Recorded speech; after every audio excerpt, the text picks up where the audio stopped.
Iorubá, Mocuyu, Colofé, Axé, Saravá, salve, salve.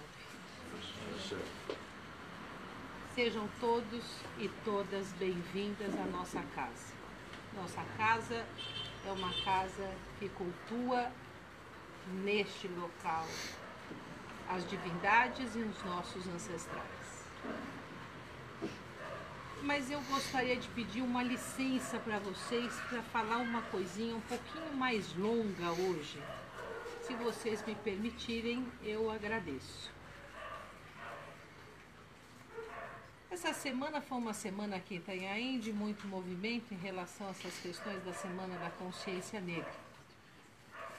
E nós temos feito um projeto já há algum tempo junto ao Fórum.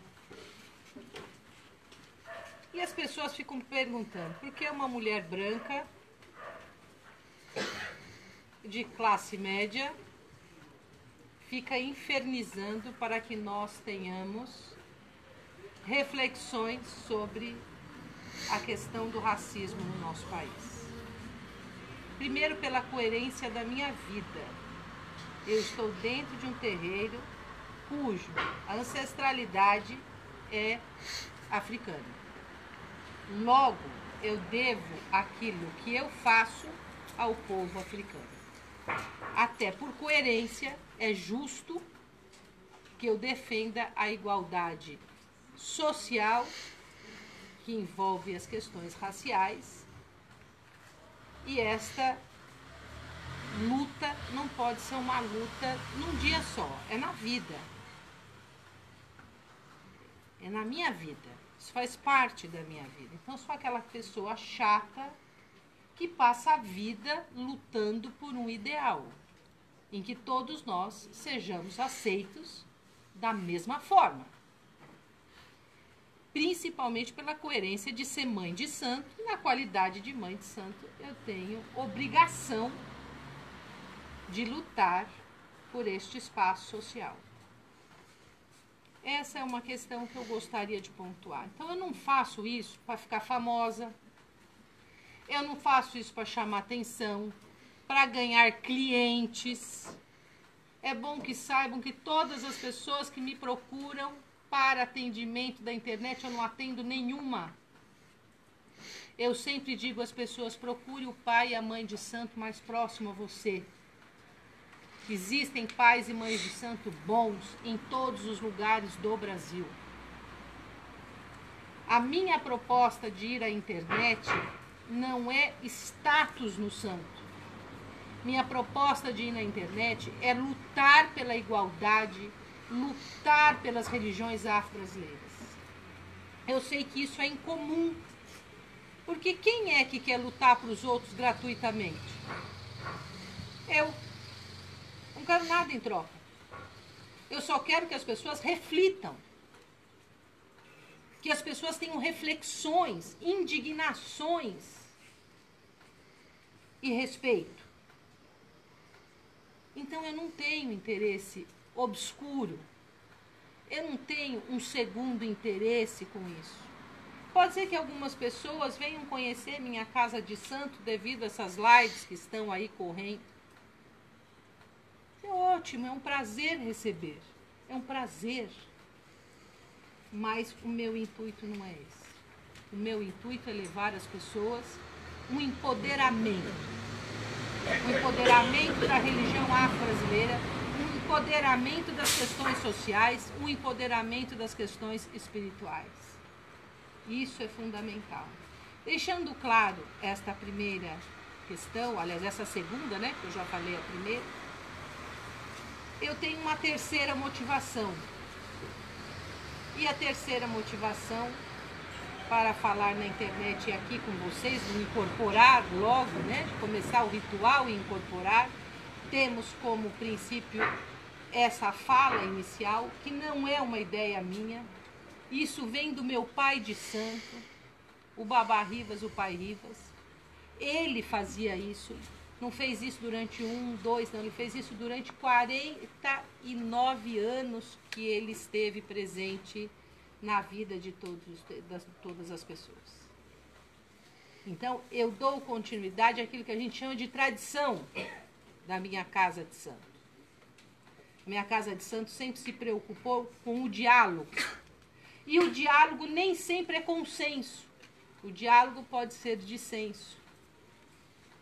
O diálogo não é sempre quando a gente concorda com um ponto de vista. O diálogo também é quando a gente discorda, porque o diálogo é troca. E nós, em tempos irascivos e de embates, temos evitado o diálogo, seja com consenso ou dissenso. E eu acho que o diálogo é fundamental para que a espiritualidade se faça presente.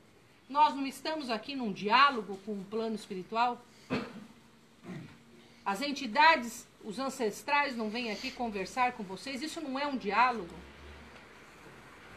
Este diálogo tem que ser estendido para tudo da nossa vida. Não é só esse momento. Esse diálogo ele tem que ser permanente. Nós, como seres sociais, nos isolamos, nos individualizamos, nos tornamos cada dia mais egoístas pelo sistema da sociedade moderna. O terreiro é um espaço de acolhimento, como eu falava para os meus filhos e filhas. É um espaço de acolhimento para que as pessoas que venham aqui, elas consigam se sentir bem com elas e com o mundo. Evitando doenças. A doença para a gente não é no corpo. Quando chega no corpo, ela já estourou em outros níveis. A doença, ela começa no espírito. Passa para aquilo que a gente pensa. Passa para aquilo que a gente sente. E por último atinge o nosso corpo. Então a doença, ela não é algo que se manifesta única e exclusivamente nas minhas células. A nossa sociedade tem adoecido com a depressão, que é uma doença invisível do espírito. Os terreiros buscam curar, sanar estas questões. No nível anterior à manifestação física. Tem tratamentos vários. Um dos tratamentos é vocês conversarem com os ancestrais. Outros tratamentos são banhos de ervas, são defumações, são ebós, são sacudimentos, porque isso são terapias de vários terreiros. São terapias que atingem não só o corpo, mas o espírito de vocês. E estas terapias são terapias importantíssimas quando nós a aceitamos. Porque vocês não são oprimidos para aceitá-la. A cura depende do indivíduo e não só da mãe, do pai de santo e do ancestral. E eu quero voltar ao início da minha conversa, que eu não perdi. Para mim, esse diálogo, falar sobre racismo, é cura. É curar a sociedade de uma doença social chamada racismo, que promove dores visíveis e invisíveis. Promove economicamente um desnível entre brancos e negros. Na área educacional, uma exclusão. Na área, quando a gente fala das relações sociais, principalmente empregatícias e domésticas, um verdadeiro flagelo das mulheres negras dentro das casas de brancos. E por isso, eu luto com essa ética e com essa coerência do terreiro para que essa doença também seja dirimida. Porque ela não é uma doença visível, ela é uma doença que atinge aquilo que a gente pensa e aquilo que a gente sente. E essa doença se manifesta socialmente e nós precisamos nos conscientizar disso e ir atrás de curar. O meu caboclo que está aqui é boiadeiro, é caboclo de pena. Quando eu falo caboclo boiadeiro de pena, vocês lembram do quê? Se eu falo boiadeiro, vocês lembram do quê? De um loirinho de olhos azuis, de chapéu? Negro. Se eu falo caboclo de pena, você lembra do quê? Índio. Não estou dizendo que não existam caboclos brancos. Mas a nossa memória ancestral, quando falam dessas entidades, nós estamos nos referindo às populações marginalizadas e que sofrem com racismo, negros e índios. E é esta população que eu louvo no meu livro. É a esta população que eu devo muito da minha vida. E por isso, canto, danço, que é a minha reza é essa. A reza dentro dos terreiros não é parada, é cantando, dançando, gesticulando para chamar aquilo que é de divino. Esse é um processo de desconstrução, inclusive, do que a gente entende de espiritualidade no mundo ocidental. Nossa espiritualidade não desdenha dos corpos, sejam eles quais forem. Não, ela não se dá apenas em corpos brancos. Ela se dá em corpos brancos, indígenas e africanos e africanas, né? Vocês me desculpem falar sobre isso.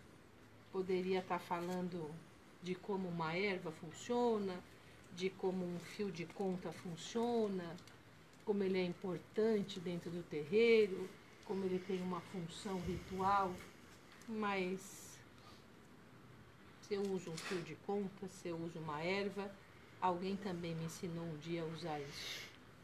E aí a gente volta para a ancestralidade de novo. Convoco vocês, convido, melhor dizendo, para refletir sobre essas questões. Nossa sociedade precisa de cura e muitas vezes nós adoecemos e não sabemos que estamos doentes. Mokuyu, Motumbá, Colofé, Axé, Saravá, salve, salve. E também cumprimento assim, porque são muitas as religiões afro-brasileiras. E, aliás, faltou o Saravá. E eu tenho respeito por todas elas. Axé. Axé.